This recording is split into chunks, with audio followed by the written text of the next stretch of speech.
Coming up next on Arizona Horizon, a Russian fighter jet is shot down by Turkish forces. We'll discuss the possible ramifications. Phoenix Mayor Greg Stanton is here for his monthly discussion of city issues and the latest news from south of the Gila in our regular feature, Southern Exposure.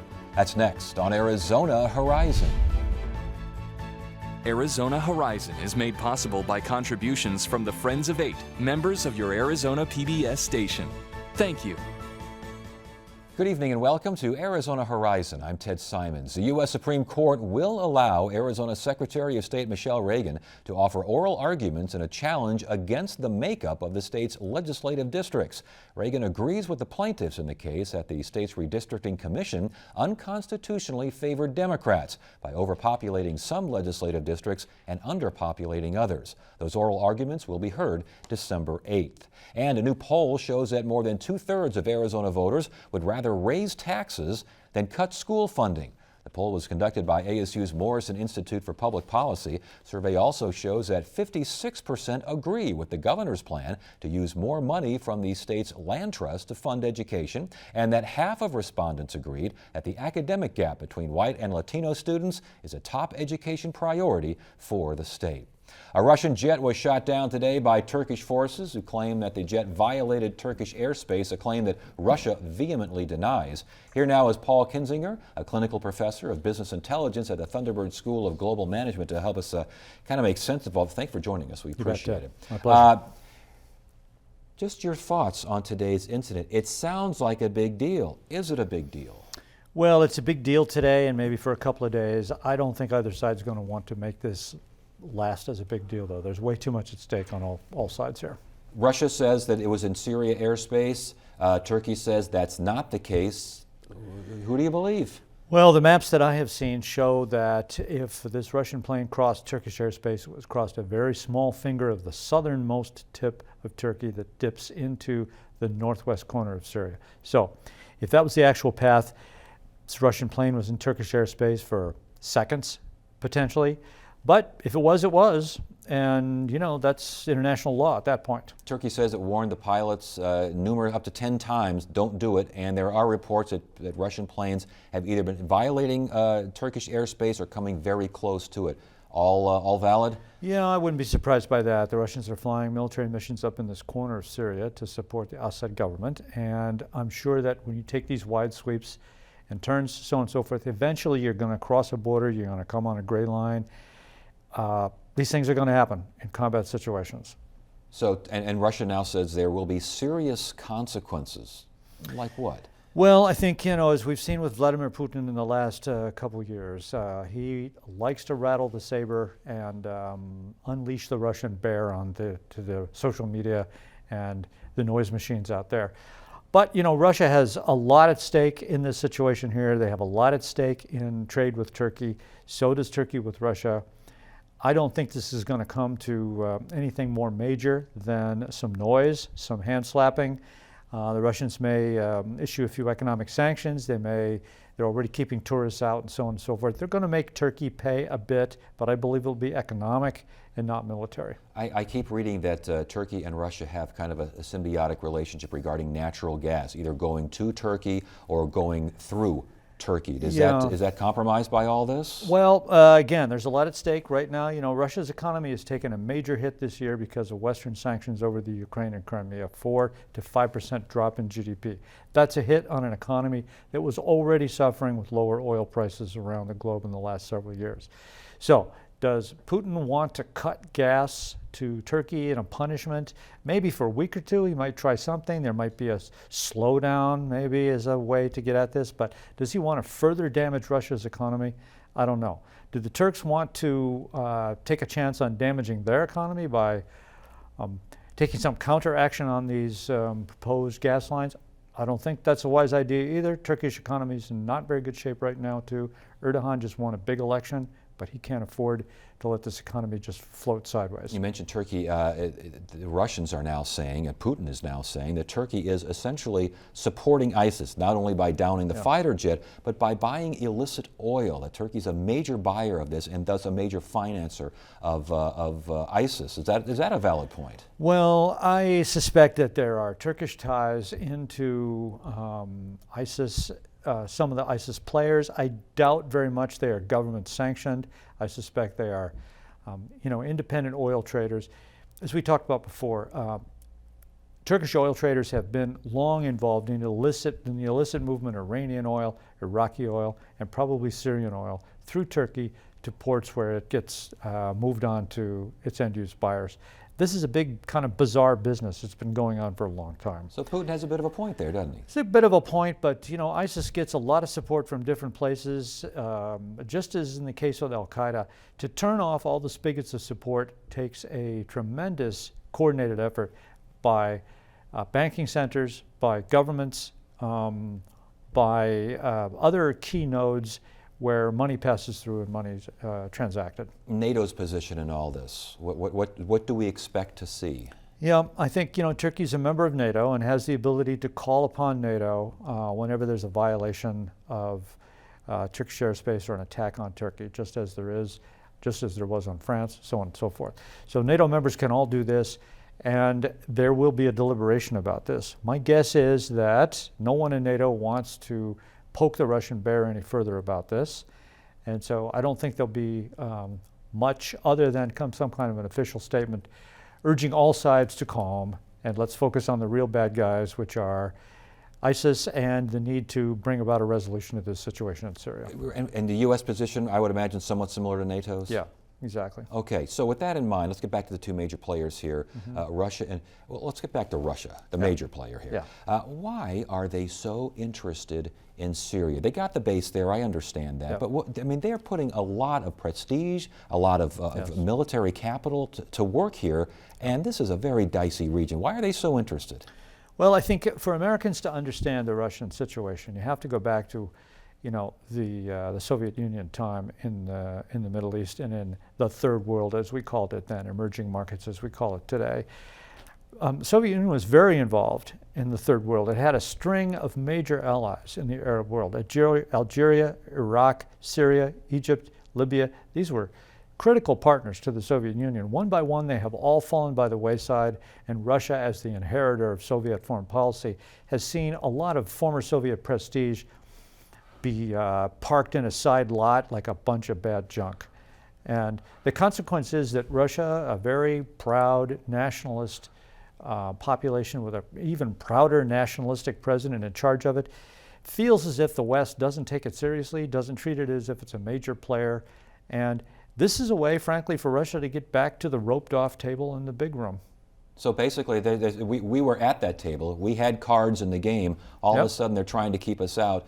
We belong in that game. Yes, their remaining card on the table in the Middle East now is the Assad regime in Syria. And since no one's been able to push the Assad regime out yet, Russia saw an opportunity, I believe, to get back in the game, to put stakes on the table and get back in the game, because their card is the regime in Damascus. Last question, very quickly, on a scale of 1 to 10, 1, no big deal, 10, the start of World War III, today's incident, where does it rank? Yeah, it's a 1 or a 2, I think, frankly. You think so? Yes, I do. All right. Paul, good to have you here. Thanks for joining us. You bet. Thanks. Get the inside scoop on what's happening at Arizona PBS. Become an 8 Insider. You'll receive weekly updates on the most anticipated upcoming programs and events. Get the 8 Insider delivered to your email inbox. Visit azpbs.org to sign up today. Each month, Phoenix Mayor Greg Stanton joins us in studio to discuss the latest issues facing the city. And here now is Mayor Greg Stanton. Good to see you again. Thanks for joining us. Happy to be on. Thanks for having me. We got a couple things to hit on here. The Valley Metro Steve Banta resigns abruptly. What's going on there? Well, first off, I'm appreciate the fact he made that very, very difficult decision. I've had a chance to work very closely with Steve Banta over the last 6 years. As you know, I'm a strong transportation proponent. Obviously, the citizens of Phoenix just overwhelmingly supported Proposition 104, expanding light rail and bus service and dial-a-ride throughout the city. And so, obviously,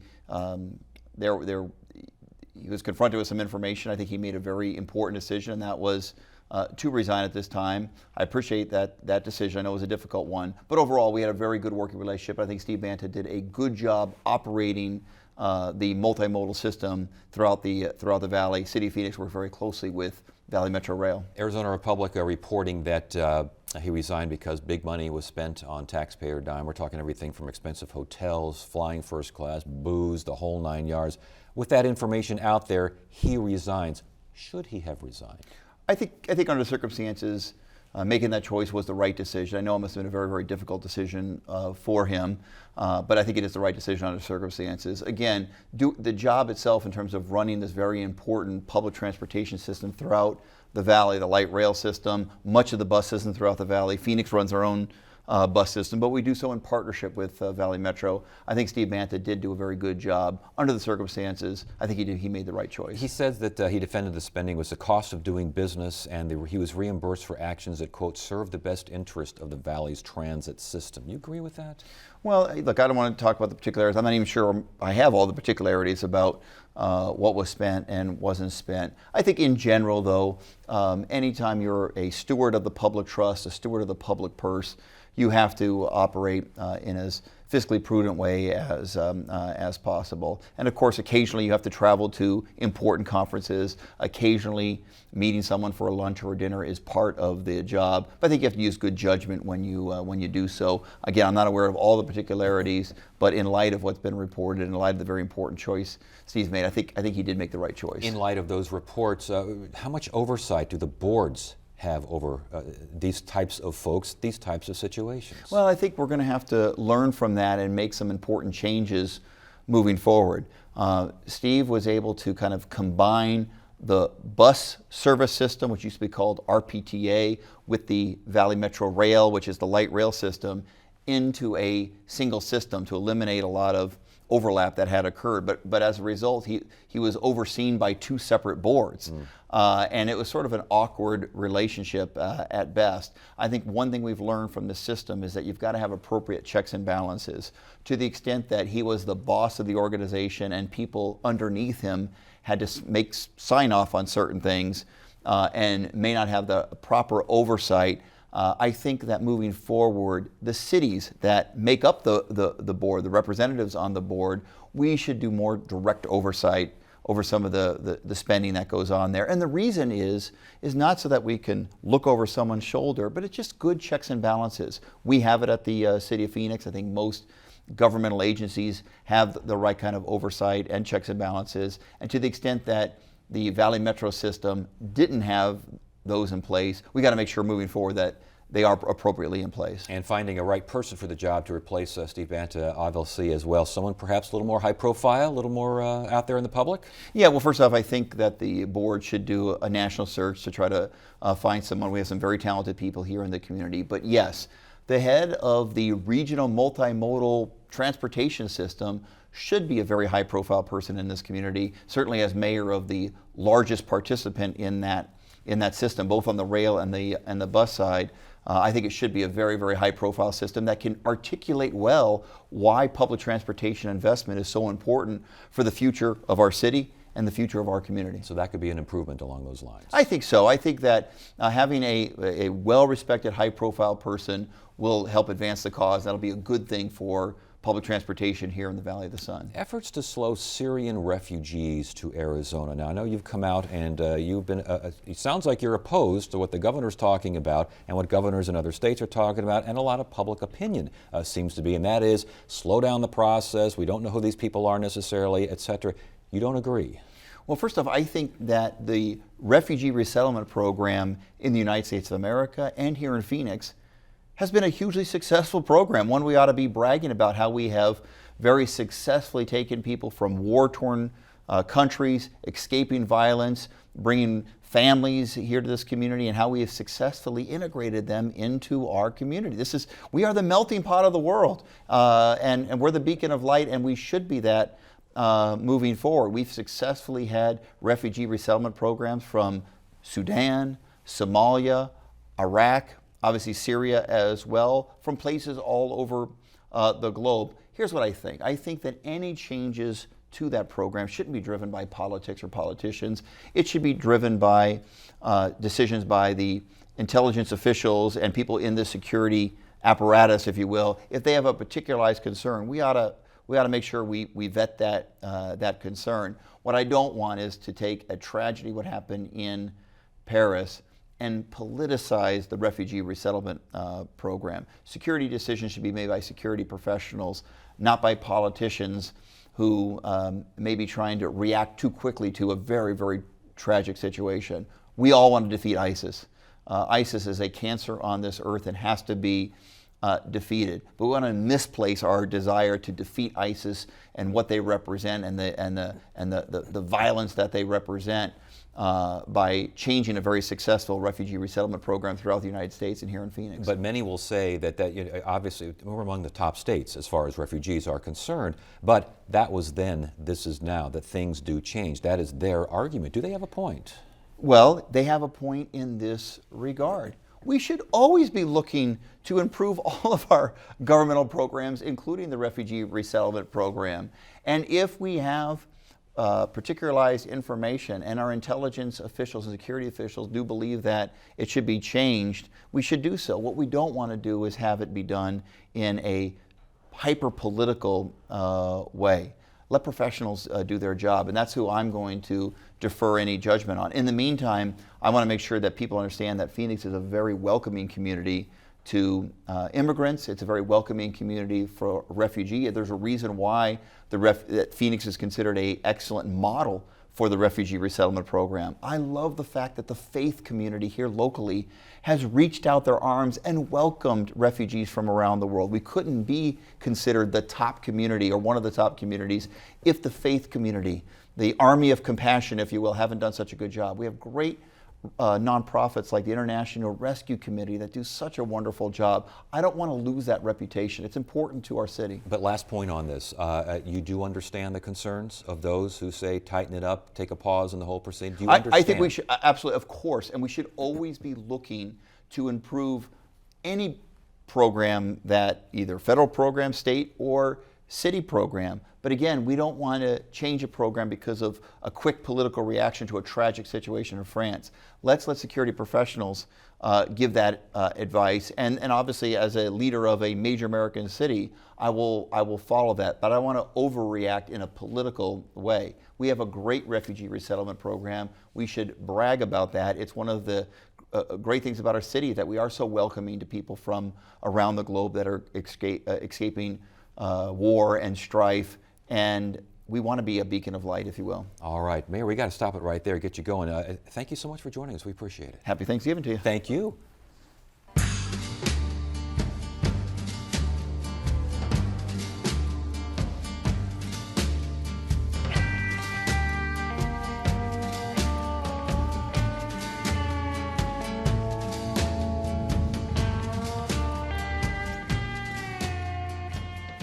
Time now for Southern Exposure, our monthly look at issues from Tucson and other points south. We welcome Tucson Weekly writer Jim Nintzel once again to the program. Good to see you. Thanks for having me. I'm glad you're not making me wear an ASU jersey today. Well, we're going to get to that story a little bit later on here. Don't you worry about that. But let's start with city elections in Tucson. The mayor, the council, looks like they were all reelected, but not so fast. They were all reelected. You know, Tucson is a very democratic town, and we do vote citywide in the city of Tucson. So the council members running down there won handily by 11 or 12 percentage points. So they're doing very well down there. But there is some legal action taking place after the election. And this involves, because Tucson elections, they have ward systems for primaries and then a general, or is it a ward? How does that work? Well, you know, I try to explain this to the students that I teach, and their eyes roll back in their heads, but I'll try to explain this. So in the primary election, we have partisan primaries, which you don't have up here. We have partisan primaries, and in the partisan primaries, we have a ward-only election. And then in the general election, the candidates who come out of those primaries run citywide. So it's a hybrid system. There was a group of Republicans down there who sued, saying this was unconstitutional. The Ninth Circuit Court of Appeals, after our city election, ruled that indeed the system is unconstitutional on a 2-1 vote. And so there's some question about whether the city of Tucson is going to have to change its system. A couple of Republicans that ran and lost now are challenging, not just challenging the system entirely? Yes, they lost within their ward. Or they won within their ward. They lost citywide, so they lost the election, but they're saying because they won within their ward, they should be instituted in because of this Ninth Circuit decision. The Ninth Circuit decision is still under appeal, so there's some real question about whether or not that's even going to hold up. So it's a somewhat frivolous lawsuit, but they'll be in court next Monday to deal with that. So why are elections in Tucson held with this ward once, general twice kind of thing? It's a holdover from when the city charter was first written. The theory is then the candidates are responsive to their wards because they have to win the voters within their wards, but they're also responsive to the entire city, and so it avoids being parochial. I don't know if that's really true or not, but that's the argument that comes from them. There's been efforts to change it to a ward-only system, and the voters have rejected that. So I think depending on what happens with this federal court case, right. There may be another question put to voters about what kind of system they want. But the federal court didn't really give us a remedy. They said you should either do it all citywide or all ward-only, but they didn't say which one. Yeah, pick one or the other and move on. Right. Okay, $815 million county bond there down in Pima County, a bond issue. It failed. Was that a surprise? It was a huge surprise. Bonds have always passed in the city before.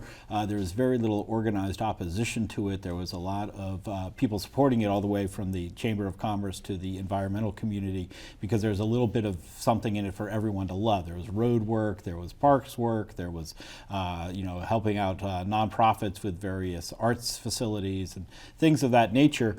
So the thought was that all these different groups would go out and encourage people to vote for it, but at the end of the day, I guess there was more something for everybody to hate rather than something for everybody to love. I was going to say $200 million for road repair, $99 million for tourism.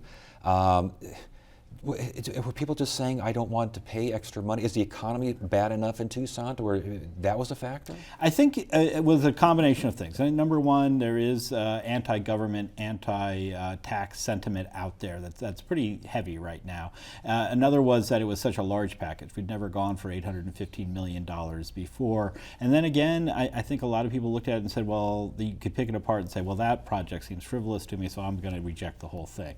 So there's some real questions about how we move forward from here because the roads in Tucson are in bad shape. We do need to fix a lot of our roads, and there's issues about some of the other projects that are not going to get done. I was going to say, it sounds like with that kind of money and those kinds of ideas, Tucson needs to move forward. This would have been a way to move forward in general. Was there going to be a sales tax? How are you going to get that money for improvements? That's what the community is now wrestling with. The Board of Supervisors, the Tucson City Council, the business community, they're all trying to figure out what do we do next.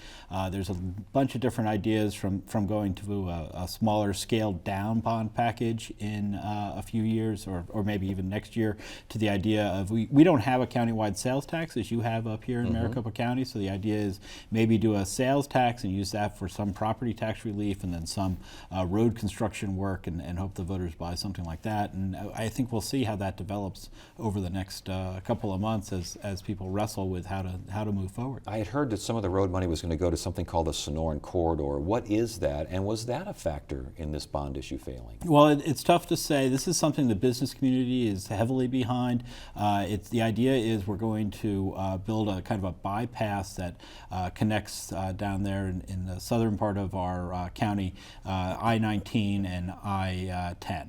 And the idea would be the road would also run past Raytheon. It would connect to the U of A Science and Tech Park, and hopefully create more of a hub down there, because Raytheon's our largest private employer, very, very important to our community, also very good high wage jobs, and they need some additional infrastructure around there, and if you were able to put that infrastructure in, then you'd be able to add other high-tech organizations and factories and whatnot, and the idea is that would help create a whole new economic center in our city. But it sounds like some folks see that as a boondoggle and just said, no, we don't want that either. No, and that's true. Some people certainly are complaining, but we do have a lot of support. Ann Kirkpatrick and Martha McSally have both been fighting to get money for this, for the congressional delegation, or from the federal government, and that's moving forward. So we do need to find our local contribution.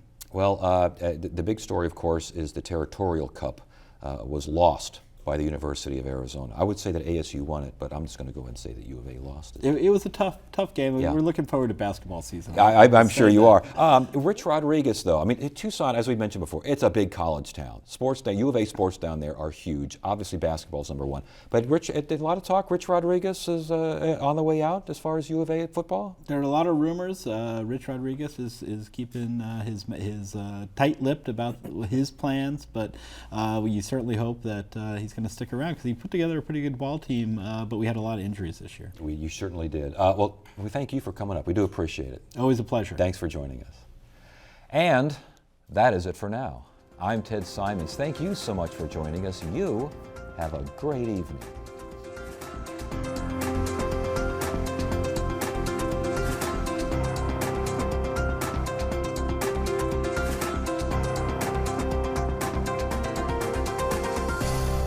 Arizona Horizon is made possible by contributions from the Friends of Eight, members of your Arizona PBS station.